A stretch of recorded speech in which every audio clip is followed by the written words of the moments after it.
ایک ہی رات میں اتنی بڑی تباہی، امپورٹڈ حکومت کی پاکستان دشمنی، نیوٹرلز کے صبر کا پیمانہ لبریز ہو گیا۔ تم خود بھی مرو گے، ہمیں بھی مرواؤ گے۔ ہمارا اور تمہارا ساتھ یہیں تک کا تھا۔ شاہد خاقان عباسی، مفتاح اسماعیل قوم کے ہیرو بن گئے، پی ڈی ایم کو بیچ چوراہے میں ننگا کر دیا۔ پاکستان کی موجودہ تباہی میں کس کس کا ہاتھ ہے، ایک ایک شخص کا نام بتا دیا۔ نون لیگ کا اپنے رہنماؤں کو میڈیا کوریج دینے سے انکار۔ میں پاکستان کا سابق وزیر اعظم ہوں، پاکستان سے وفاداری کا حلف اٹھا رکھا ہے، نواز شریف کی وفاداری کا نہیں۔ وقت آ گیا ہے قوم کو سچ بتا دیا جائے۔ عباسی صاحب اور مفتاح اسماعیل نے طاقتور اداروں کو بتا دیا کہ یہ حکومت ملک کو کہیں کا نہیں چھوڑے گی۔ ویڈیو کے آخر میں بتائیں گے کہ اسحاق ڈار نے راتوں رات پاکستان کے ساتھ کتنا بڑا ظلم کر دیا۔ رانا ثناء اللہ اور اسحاق ڈار سے استعفیٰ لیا جائے، نہیں تو شہباز شریف بھی گیا۔ اب تک کا بڑا فیصلہ ہو گیا۔ ویڈیو میں مزید آگے بڑھنے سے پہلے نئے آنے والے دوستوں سے گزارش ہے کہ وہ ہمارے یوٹیوب چینل کو سبسکرائب کر لیں، شکریہ۔ ناظرین، آج کی رات پاکستانی تاریخ کی سیاہ ترین راتوں میں سے ایک رات ہے، جب اپنے ہی ملک کے کچھ غداروں نے اقتدار کی لالچ میں ایسا کام کر دیا کہ ایک ہی رات میں بڑی تباہی ہو گئی۔ لالچ بری بلا ہے، آج بالکل 2 اور 2 4 کی طرح ہو گیا۔ شہباز شریف کے وزیر اعظم بننے کی خواہش نے نون لیگ اور پاکستان دونوں کو کہیں کا نہ چھوڑا۔ مفتاح اسماعیل اور شاہد خاقان عباسی مرد مجاہد بن کر پاکستان کے ساتھ کھڑے ہو گئے۔ اے میری قوم کے لوگوں، ابھی میں نے ایک سچ بولا ہے تو اقتدار کے ایوانوں میں ہلچل مچ چکی ہے۔ ابھی بہت سارے سچ بولنا باقی ہیں۔ میں اس سچی کہانی کا بوجھ نہیں اٹھا سکتا۔ سب سے پہلے پاکستان ہے اور پھر سیاسی پارٹیاں اور ان کے نام نہاد لیڈرز۔ اسحاق ڈار کی ہیرا پھیری کو مفتاح اسماعیل نے قوم کے سامنے رکھ دیا۔ ناظرین، Imran Khan, P T I اور چودھریوں کے خلاف بڑا کریک ڈاؤن ہونے والا ہے۔ فہرستیں بن رہی تھیں، پی ڈی ایم سر جوڑ کر بیٹھی ہوئی تھی کہ دونوں اسمبلیاں تحلیل ہونے کے بعد کیا کیا ہونا چاہیے۔ آگے آگے دیکھیے کیا ہوتا ہے۔ اس میں کوئی شک والی بات نہیں کہ فواد چودھری کو دھمکی آمیز بیان نہیں دینا چاہیے تھا۔ ایسا بیان کسی کو بھی نہیں دینا چاہیے۔ اداروں پر کبھی بھی جوتوں سمیت چڑھائی نہیں کرنی چاہیے، خاص طور پر ان کے خاندانوں کو ٹارگٹ نہیں کرنا چاہیے۔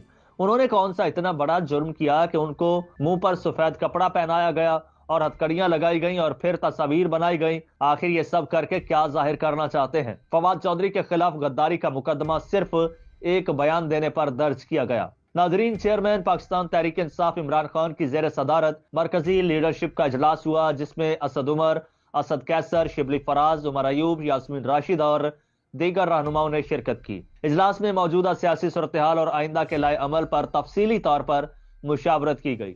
اس کے علاوہ شرکاء نے خاص طور پر الیکشن کمیشن کے رویے پر تشویش کا اظہار کیا۔ اجلاس میں الیکشن کمیشن کی جانب سے انتخابات کی تاریخ نہ ملنے پر حکمت عملی پر بھی غور کیا گیا۔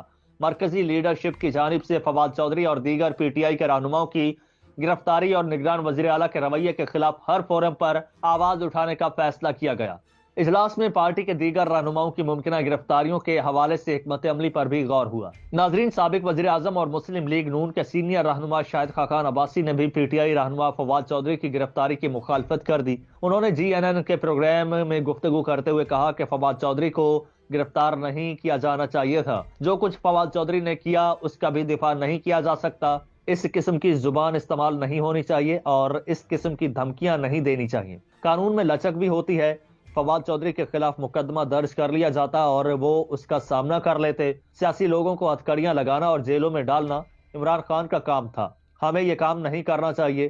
ہماری جماعت کو کم از کم ان کاموں سے بالا ہونا چاہیے۔ سیاست ہم نے دشمنی اور نفرت میں بدل دی ہے۔ مسلم لیگ نون کو اس میں شامل نہیں ہونا چاہیے۔ عمران خان نے جو کچھ کیا، فواد چودھری اس کا دفاع کرتے تھے، لیکن اس کا مطلب یہ نہیں کہ ان کے ساتھ اس قسم کا سلوک کیا جائے۔ جبکہ ملک کے معروف قانون دان اور پاکستان پیپلز پارٹی کے رہنما چودھری اعتزاز احسن نے کہا ہے کہ الیکشن کمیشن ریاستی ادارہ نہیں، نہ ہی بغاوت کا مقدمہ کر سکتا ہے۔ فواد چودھری کے معاملے پر تبصرہ کرتے ہوئے انہوں نے کہا کہ چہرہ ان کا چھپایا جاتا ہے جس کی شناخت پریڈ ہونی ہوتی ہے۔ فواد چودھری کا چہرہ جس مصلیت کے تحت بھی چھپایا گیا افسوسناک ہے، اور عدالت میں سیاسی شخصیت کو چہرہ ڈھانپ کر پیش کرنا انسانیت کی تذلیل ہے۔ جبکہ فواد چودھری سیاسی شخصیت کے ساتھ وکیل بھی ہیں اور ان کی ایک شناخت ہے۔ ناظرین، چودھری اعتزاز احسن نے کہا کہ فواد چودھری پنجاب کی حدود میں تھے اور لاہور ہائی کورٹ کی دسترس میں تھے۔ فواد چودھری کو عدالت میں پیشی کا حکم تھا، مگر پولیس انہیں پنجاب کی حدود سے نکال رہی تھی۔ فواد چودھری کے خلاف ریاستی بغاوت کا مقدمہ درج تھا، تو کیا الیکشن کمیشن ریاستی ادارہ ہے؟ الیکشن کمیشن تو انتظامی ادارہ ہے، اس کے پاس عدالتی اختیارات نہیں ہیں۔ ناظرین، مسلم لیگ نون کے رہنما اور سابق وزیر خزانہ مفتاح اسماعیل کا کہنا ہے کہ پاکستان میں عجیب سا سسٹم قائم ہو چکا ہے، ایک چھوٹی سی اشرافیہ ہمارے تمام فیصلے کر رہی ہوتی ہے۔ مفتاح اسماعیل کا کہنا تھا کہ ہر ملک ہم سے آگے نکل رہا ہے، جس کی وجہ گورننس کا ٹھیک نہ ہونا ہے۔ مفتاح اسماعیل کا کہنا تھا کہ مقامی سطح پر جب تک اختیارات منتقل نہیں ہوں گے تو گورننس ٹھیک نہیں ہوگی۔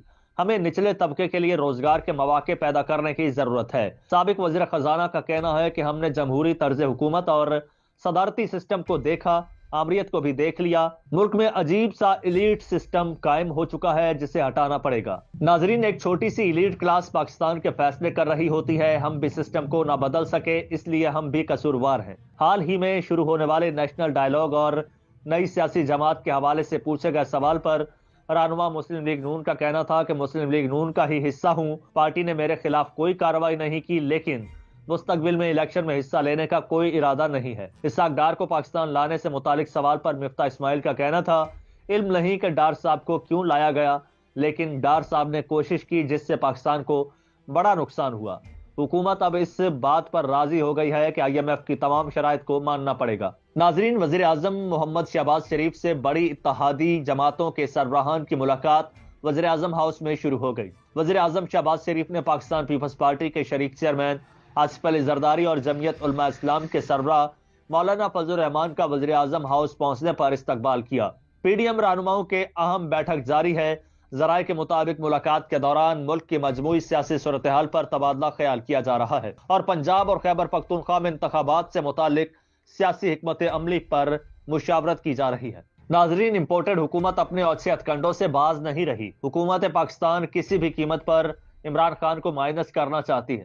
اب محافظوں کو خود میدان میں آنا پڑے گا تاکہ جنہوں نے ملک ان کے حوالے کیا وہ اب ویسا پاکستان واپس کریں جیسا خان کے دور میں تھا۔ اس افراتفری کے ماحول میں خان امید کی ایک کرن باقی بچا ہے، وہ اس کو بھی ختم کرنا چاہتے ہیں۔ ناظرین، وزیر اعظم محمد شہباز شریف سے بڑی اتحادی جماعتوں کے سربراہان کی ملاقات وزیر اعظم ہاؤس میں شروع ہو گئی۔ وزیر اعظم شہباز شریف نے پاکستان پیپلز پارٹی کے شریک چیئرمین آصف علی زرداری اور جمعیت علماء اسلام کے سربراہ مولانا فضل الرحمان کا وزیر اعظم ہاؤس پہنچنے پر استقبال کیا۔ PDM رہنماؤں کے اہم بیٹھک جاری ہے۔ ذرائع کے مطابق ملاقات کے دوران ملک کی مجموعی سیاسی صورتحال پر تبادلہ خیال کیا جا رہا ہے اور پنجاب اور خیبر پختونخوا میں انتخابات سے متعلق سیاسی حکمت عملی پر مشاورت کی جا رہی ہے۔ ناظرین، امپورٹڈ حکومت اپنے اوچھے ہتھکنڈوں سے باز نہیں رہی۔ حکومت پاکستان کسی بھی قیمت پر عمران خان کو مائنس کرنا چاہتی ہے۔ اب محافظوں کو خود میدان میں آنا پڑے گا تاکہ جنہوں نے ملک ان کے حوالے کیا وہ اب ویسا پاکستان واپس کریں جیسا خان کے دور میں تھا۔ اس افراتفری کے ماحول میں خان امید کی ایک کرن باقی بچا ہے، وہ اس کو بھی ختم کرنا چاہتے ہیں۔